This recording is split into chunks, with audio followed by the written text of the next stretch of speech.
പ്രിയമുള്ളവരെ, ധന്യൻ arch bishop Mar Ivanios മെത്രാപ്പൊലീത്തയുടെ 73-ാം ഓർമ്മ പെരുന്നാൾ ആഗതമായിരിക്കുന്നു. മലങ്കര സുറിയാനി കത്തോലിക്ക സഭയെ സംബന്ധിച്ചിടത്തോളം ധന്യൻ ആർച്ച് ബിഷപ്പ് മാർ ഇവാനിയോസ് പിതാവിൻ്റെ ജീവിതം ഒരു പരിശുദ്ധാത്മ നിറമുള്ള പാഠപുസ്തകമാണ്. മാതാവിൻ്റെ ഉദരത്തിൽ നിനക്ക് രൂപം നൽകുന്നതിന് മുമ്പേ ഞാൻ നിന്നെ അറിഞ്ഞു. ജനിക്കുന്നതിന് മുമ്പേ നിന്നെ ഞാൻ വിശുദ്ധീകരിച്ചു. ജനതകൾക്ക് പ്രവാചകനായി ഞാൻ നിന്നെ നിയോഗിച്ചു. ജെറമ്യ 1:5 എന്ന ജെറമ്യ പ്രവാചകന്റെ തിരുവെഴുത്ത് അക്ഷരാർത്ഥത്തിൽ നിറവേറിക്കൊണ്ടിരിക്കുന്നതിന് നാം സാക്ഷികളാണ്. ഇന്ന് നമ്മൾ ചിന്തിക്കാൻ പോകുന്ന വിഷയം ധന്യൻ ആർച്ച് ബിഷപ്പ് മാർ ഇവാനിയോസ് പിതാവും അന്തോക്യൻ ആരാധനാക്രമം എന്ന വിഷയത്തെ ആസ്പദമാക്കിയാണ്.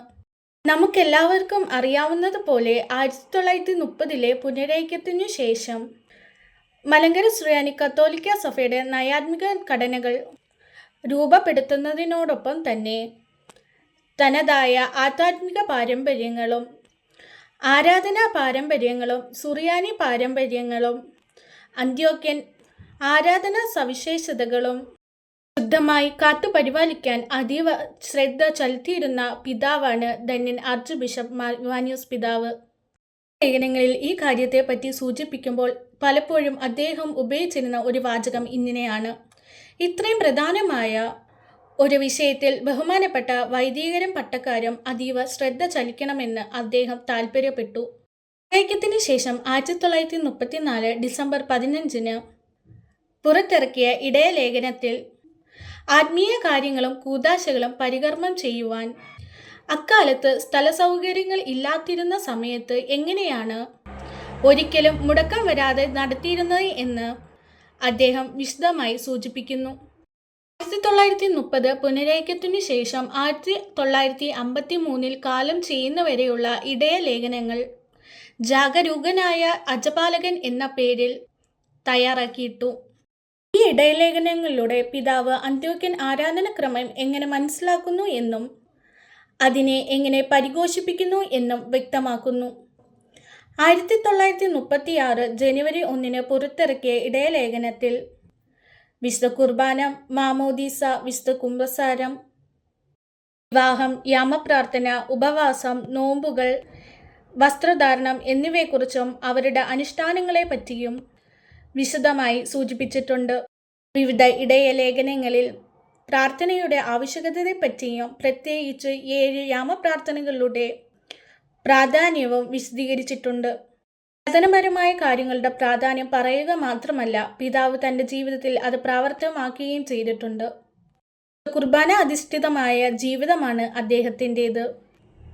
ഒരു ഘട്ടത്തിൽ അദ്ദേഹം പറഞ്ഞത് ഇങ്ങനെയാണ്: വിശുദ്ധ കുർബാനയെ അതിൻ്റെ പൂർണ്ണ അർത്ഥത്തിൽ അർപ്പിക്കുന്നതിനാണ് ഞാൻ കത്തോലിക്ക സഭയിൽ ചേർന്നത്.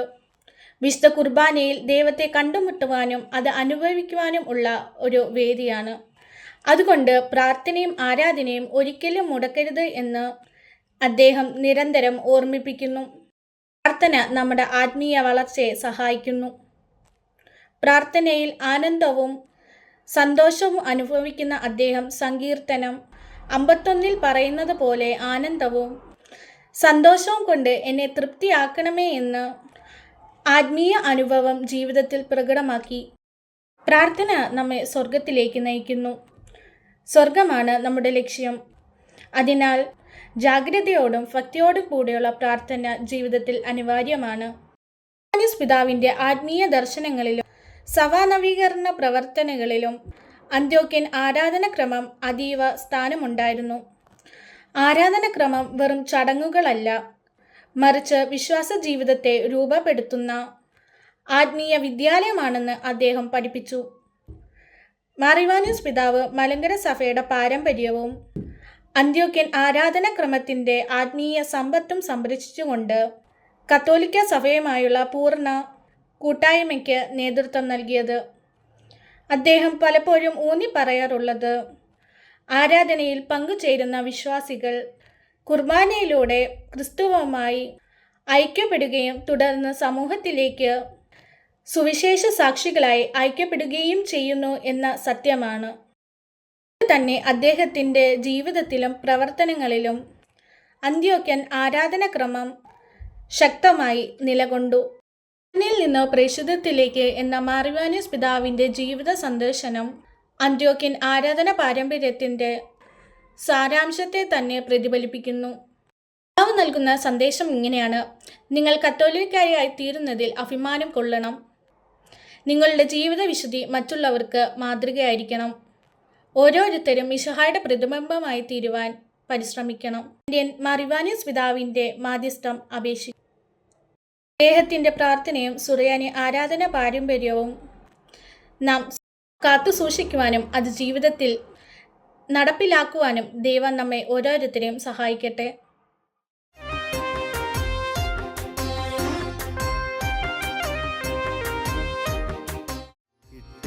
ഭിക്ഷയിലേറെയും നാട്ടിലെ പട്ടിണി പാവങ്ങൾക്കകുത്തു ആരോരുമില്ലാത്തൊരുണ്ണികൾക്കായി അനാഥാലയങ്ങൾ തീർത്തു നാടുതോറും. അന്നദാതാവായി വൈദ്യനായി സാന്ത്വന മാർഗപ്രദീപമായി വാണുതാതൻ. സ്ഥാനമഹത്വ സിംഹാസനമേറുവാൻ മേലധികാരി ക്ഷണിച്ച നേരം ചൊല്ലിനാൻ വേണ്ട മെത്രാൻ പദം ഈ പർണശാലയിൽ തന്നെ കഴിഞ്ഞോട്ടെ ഞാൻ. എങ്കിലും ശാഠ്യം മുറുകുന്നു സർവരും, വീണ്ടും ഹേമിക്കുന്നു മെത്രാനാകാൻ. അങ്ങനാചാര്യ മഹൽ പദമേറി മാറിവാനിയോസ് എന്ന നാമമോടെ ആദ്യ നയപ്രസംഗത്തിലെ നിർഭയം യുദ്ധം പ്രസ്താവിച്ചു. നാമേവരും വൈരം വെടിഞ്ഞിനി മാതൃസഭയും